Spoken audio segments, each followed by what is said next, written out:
Tudo se inicia nos confins de um reino, aos arredores de um castelo negro, onde temos um homem sendo espancado até a morte por um grupo de 4 monstringos. Este é um mundo fantasioso, cheio de esperanças e monstros.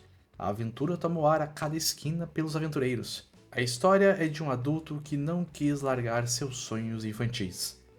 E no meio de uma guilda de aventureiros, somos apresentados oficialmente a Rick, nosso protagonista, que se encontra com uma antiga amiga que trabalha na guilda. Ela está responsável por orientar Rick para os testes iniciais de aventureiro.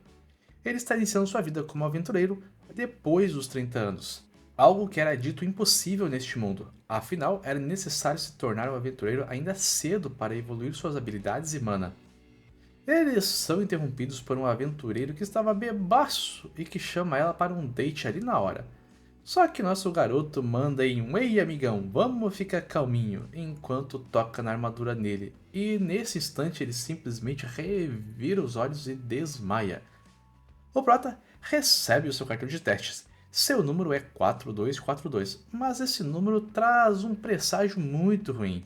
É algo como para a morte, para a morte. Do lado de fora, ele se encontra com uma gostosona, digo, com uma elfa de grandes bustos, e ela pergunta sobre como foi a sua primeira avaliação.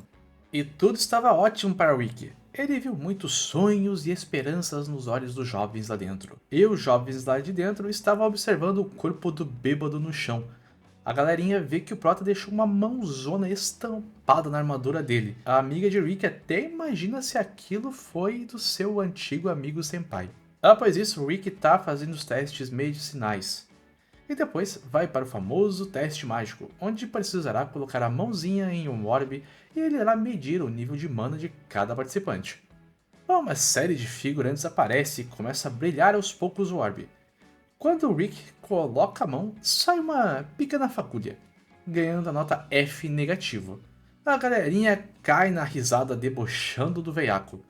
Só que ao sair, o avaliador encara o orbe e, do nada, ele estoura pela pressão causada. Após isso, a turma vai para uma salinha com um saco de pancadas feito de slime. E todos podem dar uma porrada lá, que vai medir suas forças. O slime tem a capacidade de absorver um poderoso impacto. O Rick já treinou com um saco de pancada, mas o slime que ele dava porrada era em um dourado, e sua missão era destruir com as próprias mãos. Mas o problema é que o slime dourado é tão duro quanto as presas de um dragão. E seu instrutor, um ogro shapeado musculoso parecendo um Léo Stronda, consegue destruir 200 desses com apenas um soquinho simples. E motivado em treinar isso, Rick socava 50 mil vezes ao dia o saco de pancada de slime dourado. Aquilo foi um inferno. Os testes começam.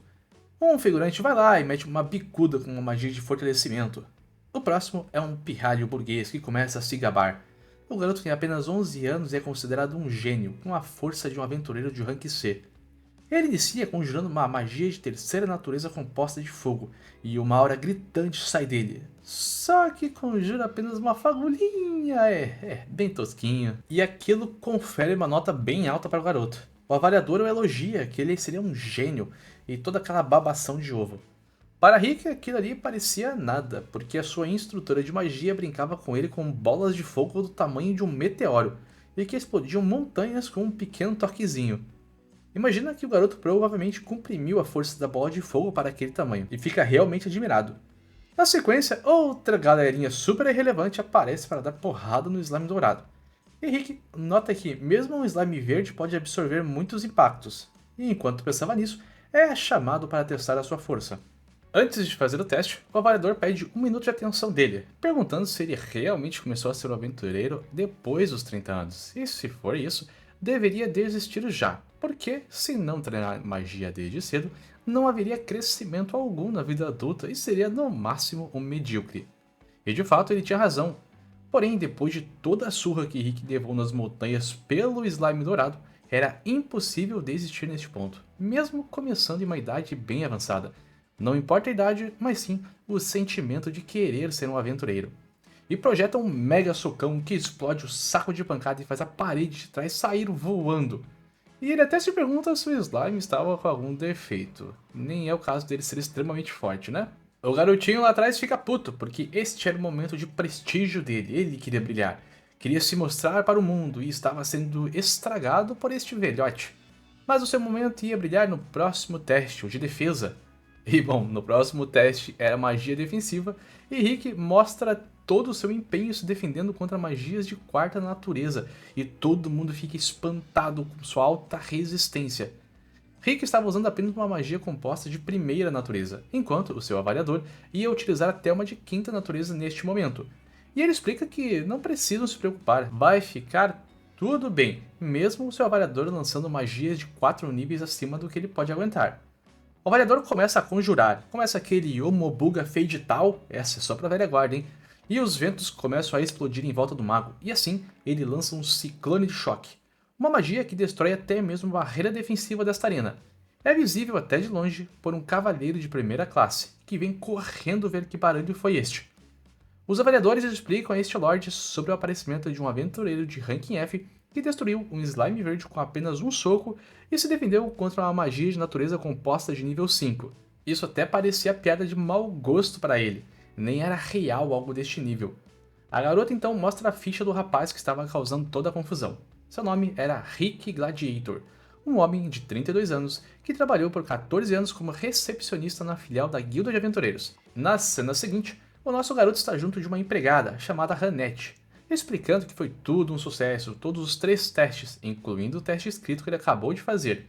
E enquanto conversavam sobre esses testes, ela elogia o crescimento expressivo de Rick nesses últimos 2 anos. E do nada o burguesinho chega apontando o dedo no prota. Este era Fried. Rick tenta o ajudar a encontrar seus pais porque parecia uma criança perdida e toda bobona, mas ele só estava ali chorando e berrando que Rick estragou o grande dia dele.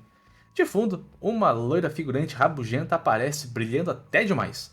Essa era a irmã mais velha do Fried, a Angélica, a filha mais velha da família Jarmuth, uma família de nobres que governam a região próxima. O pequeno figurante zoa o velhote, avisando que o estava perturbando e por isso a garota joga a luva no peito de Rick. E ele acha esquisito, enquanto pega a luva para devolver a bela moça. Só que ao fazer isso, ele acabou aceitando um velho costume dos cavaleiros, o de aceitar um duelo. Então a galerinha é levada até a arena de combate. A figurante começa a se gabar que ela ganharia e incita até uma recompensa para quem ganhar este duelo. A exigência seria que o perdedor deve agir como vassalo do outro até morrer. De fundo, Fried tá lá comemorando que sua irmãzona vai chutar a bunda do velhote, enquanto Rick fica preocupado e pergunta a Hannette que tipo de força os cavaleiros do reino possuem, e eles seriam comparados a um aventureiro de ranking B. Com isso, ele fica super preocupado, porque estava fazendo o teste de ranking F ainda. Mas Hannette dá uma motivada, que ele vai conseguir vencer, e é para não bater muito, e faz ele se lembrar do seu treino de 2 anos das montanhas. E ao lembrar, sua mente vai para o beleléu, e ele até vomita por essas memórias. Só que com isso, ela o deixou menos tenso, e ainda pede para ser mais confiante em si mesmo, que agora ele faz parte do grupo que se orgulha em ser o mais forte do continente, o Punho de Orichalcum. Motivado com tudo isso, ele vai ao duelo decidido. A garota começa, avisando que vai pegar leve enquanto emana uma aura que fortalece seu corpo, e explode em alta velocidade, ativando os chamados passos instantâneos. E ela atravessa o prota, aparecendo detrás dele em um piscar de olhos, e até o portão de ferro de trás deles é cortado, e eu me pergunto quem é que vai pagar por isso. Rick não fala nada, parecia chocado pela velocidade da cavaleira. Até mesmo Fried debocha do prota, que sua irmã mais velha é chamada de O Lampejo entre os cavaleiros.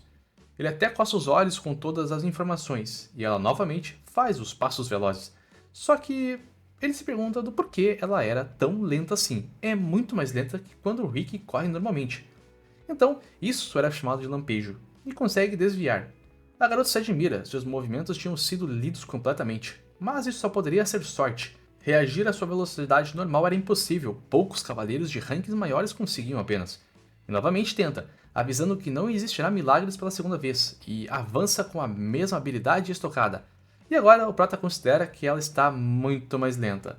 Isso só pode ter se tornado uma cavaleira por influência da família ou algo parecido. Só que a Tança acaba tropeçando em uma pedra e rodopia igual uma Beyblade pra cima do prota, e ele nem sabe se vai conseguir desviar deste ataque súbito. Até que a espada da cavaleira bate na parede e finalmente para esse ataque todo idiota. Rick não pôde ler seus movimentos. Que habilidade, que nível essa cavaleira tinha. Ela era realmente de classe alta. E ela estava lá, se tremendo de medo porque tropeçou. Mas ficou fingindo que foi um movimento muito esplêndido e efetivo. E agora vai pegar sério. Uma habilidade que pode machucar o seu próprio corpo e só pode ser usada 3 vezes ao dia. Esses são os passos instantâneos no 100º, e avança furiosamente. Só que para Rick, ela estava no máximo 3 vezes mais rápida, só que continuava muito lenta ao seu olhar, e esquiva disso só se mexendo para o lado. A garota já começa a se desesperar e vai tentar novamente sem desistir, e a mesma coisa acontece, e ela erra mais uma vez. O prota decide então dar um soco para revidar desta vez. Só que a Zé Mané tropeça mais uma vez, só que agora sai voando como se fosse um ataque por baixo. Com isso, o prota decide dar um porradão no chão, só que erra ela e acaba por despedaçar a arena por inteiro. Ele só abre uma cratera para baixo, e a cavaleira fica lá, choramingando e se tremendo que se aquele soco tivesse acertado, ela teria evaporado, e pergunta quem diabos era o prota.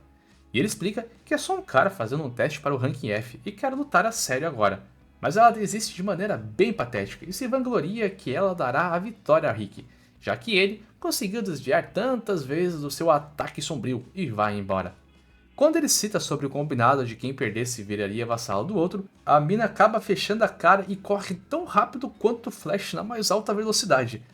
Hannett aparece e diz que ele foi o vencedor e pronto, e ainda avisa que o chefe Broston e os demais vão aparecer em breve na cidade, e com isso Rick fica desesperado.